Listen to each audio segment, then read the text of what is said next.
ಇದು political development. Jarkiholi ಬೆನ್ನಲ್ಲೇ ಶಾಸಕರ ಡಿನ್ನರ್ ಮೀಟಿಂಗ್ ಕರೆದ ಪರಮೇಶ್ವರ್. ರಾಜ್ಯದಲ್ಲಿ ಶುರುವಾಯಿತು ಸಿಎಂ ಬದಲಾವಣೆ ಪಾಲಿಟಿಕ್ಸ್. ಈ ಬಗ್ಗೆ ಮೇಜರ್ ಬ್ರೇಕಿಂಗ್ ಲಭ್ಯವಾಗ್ತಾ ಇದೆ.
ರಾಜ್ಯದ ಪ್ರಮುಖ ಎಂಎಲ್ಎಗಳಿಗೆ ಡಿನ್ನರ್ ಪಾರ್ಟಿಗೆ ಆಹ್ವಾನ ಸಿಕ್ಕಿದೆ. ಮತ್ತೊಂದು ಕಡೆ ಸಿಎಂ ಕುರ್ಚಿ ಬದಲಾವಣೆಯ ಬಗ್ಗೆ ಚರ್ಚೆ, ಜೊತೆಗೆ ಕೆಪಿಸಿಸಿ ಅಧ್ಯಕ್ಷ ಬದಲಾವಣೆಯ ಬಗ್ಗೆಯೂ ಚರ್ಚೆ. ಜಾರಕಿಹೊಳಿ ಕೆಪಿಸಿಸಿ ಸ್ಥಾನಕ್ಕೆ ಕಣ್ಣಿಟ್ಕೊಂಡು ಕೂತಿದ್ರು. ಮತ್ತೊಂದು ಕಡೆ ನಿಶಬ್ದವಾಗಿ ಸಿಎಂ ಸ್ಥಾನದ ಆಕಾಂಕ್ಷಿಗಳು ಕೂಡ ಜಾಸ್ತಿ ಇದ್ದಾರೆ.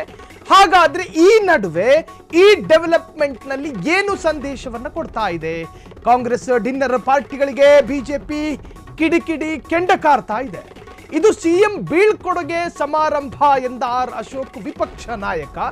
ಈ ಮಧ್ಯೆ ಡಿನ್ನರ್ ಪಾಲಿಟಿಕ್ಸ್ಗೆ ಸಿದ್ದು ಮಹಾ ಮೌನ ವಹಿಸಿದ್ದಾರೆ. ಏನಂತ ರಿಯಾಕ್ಟ್ ಮಾಡೋದು? ಅಸಲಿಗೆ ಈ ಡಿನ್ನರ್ ಪಾರ್ಟಿಗಳ ಅಜೆಂಡಾ ಏನು? ಇದರ ಹಿಂದೆ ಇರತಕ್ಕಂತಹ ಉದ್ದೇಶ ಏನು? ಸಿದ್ದು ಆಪ್ತ ಜಾರಕಿಹೊಳಿ ಪಾರ್ಟಿಗೆ ಸಿದ್ದು ಸೂಚನೆ ಇದೆಯಾ? ಪರಂ ಪಾರ್ಟಿ ಹಿಂದೆ ಖರ್ಗೆ ಗ್ರೀನ್ ಸಿಗ್ನಲ್ ಇದೆಯಾ? ಈ ಅರ್ಥದಲ್ಲೂ ಚರ್ಚೆಗಳಾಗ್ತಾ ಇದೆ. ಸಡನ್ ಆಗಿ ತುರ್ತಾಗಿ ದಲಿತ ಸಿಎಂ ಕೂಗು ಶುರುವಾಯ್ತಾ? ಹಾಗಾದ್ರೆ ಬದಲಾವಣೆಯ ಪ್ರಸ್ತಾಪಕ್ಕೆ ಓಕೆ ಎಂದಿದೆಯಾ ಕೈ ಹೈಕಮಾಂಡ್? ಹಾಗಾದ್ರೆ ಎಲ್ಲಿಗೆ ಹೋಗಿ ಮುಟ್ಟುತ್ತೆ ಡಿನ್ನರ್ ಪಾಲಿಟಿಕ್ಸ್? ಎಲ್ಲಿಗೆ ಹೋಗಿ ಮುಟ್ಟುತ್ತೆ? ಒಂದು ಕಡೆ ಈ ಹಿಂದೆ ಶಿಗ್ಗಾವಿಯಲ್ಲಿ ಬೈ ಎಲೆಕ್ಷನ್ನಲ್ಲಿ ಗೆಲುವು ಸಾಧಿಸೋದಕ್ಕೆ ಸತೀಶ್ ಜಾರಕಿಹೊಳಿಯ ಪಾತ್ರವು ದೈತ್ಯವಾಗಿತ್ತು. ಅದಾದ ನಂತರವೇ ಕೆಪಿಸಿಸಿ ಸ್ಥಾನದ ಮೇಲೆ ಕಣ್ಣಿಟ್ಕೊಂಡು ಕೂತಿದ್ದು ಸತೀಶ್ ಜಾರಕಿಹೊಳಿ. ನಾನು ಸಚಿವನಾಗಿದ್ದುಕೊಂಡೇ ಕೆಪಿಸಿಸಿ ನಿಭಾಯಿಸೋದಕ್ಕೆ ಅರ್ಹ ಇದ್ದೀನಿ ಅಂತ ಹೇಳ್ಕೊಂಡ್ರು. ಯಾಕೆ? ಡಿಸಿಎಂ ಡಿಕೆ ಶಿವಕುಮಾರ್ ಉಪಮುಖ್ಯಮಂತ್ರಿ ಆಗಿದ್ದುಕೊಂಡೇ ಅವರು ಕೂಡ ಕೆಪಿಸಿಸಿ ನಿಭಾಯಿಸ್ತಾ ಇದ್ದಾರೆ. ನನಗೂ ಕೂಡ ಅರ್ಹತೆ ಮತ್ತು ಯೋಗ್ಯತೆ ಇದೆ.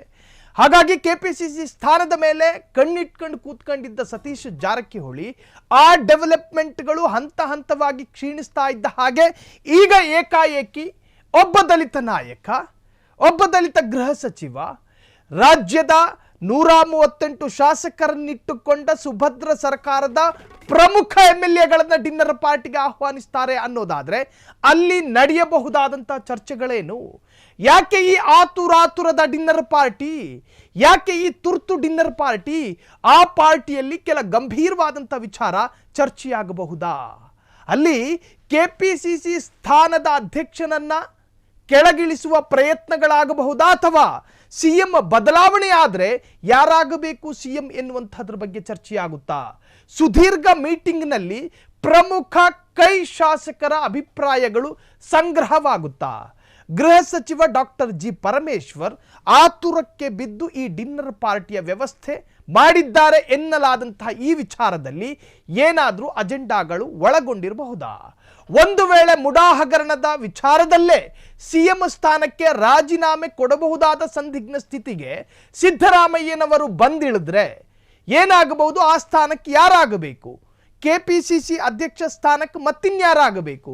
ಅಥವಾ ಎಐಸಿಸಿ ಅಧ್ಯಕ್ಷ ಮಲ್ಲಿಕಾರ್ಜುನ ಖರ್ಗೆ, ದೇಶದ ಪ್ರಮುಖ ದಲಿತ ಮುಖಂಡನ ಗ್ರೀನ್ ಸಿಗ್ನಲ್ ಇದಕ್ಕೆ ಬಂದಿರಬಹುದಾ?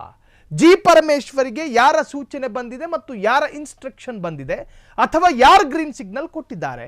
ಈ ಬಗ್ಗೆ ಸ್ವತಃ ಸಿಎಂ ಸಿದ್ದರಾಮಯ್ಯ ಮಾತನಾಡ್ತಾ ಇಲ್ಲ, ರಿಯಾಕ್ಟ್ ಮಾಡ್ತಾ ಇಲ್ಲ. ಪ್ರತಿಕ್ರಿಯಿಸ್ತಾ ಇಲ್ಲ, ತುಟಿಕ್ ಪಿಟಿಕ್ ಅಂತ ಇಲ್ಲ. ಹಾಗಾದ್ರೆ ಈ ಡಿನ್ನರ್ ಪಾರ್ಟಿಯ ಹಿಂದೆ ಅಡಗಿದ್ಯಾ ದೊಡ್ಡದೊಂದು ರಾಜಕೀಯ ಬದಲಾವಣೆ? ಹಾಗಾದ್ರೆ ಇವತ್ತಿನ ಡಿನ್ನರ್ ಪಾರ್ಟಿಯಲ್ಲಿ ಯಾವ ಯಾವ ಪ್ರಮುಖ ಶಾಸಕರು ಭಾಗಿಯಾಗಬಹುದು? ಎಲ್ಲವೂ ಕೂಡ ರಾಜಕೀಯ ವಲಯದಲ್ಲಿ ಈಗ ಸಂಚಲನವನ್ನ ಮೂಡಿಸ್ತಾ ಇದೆ.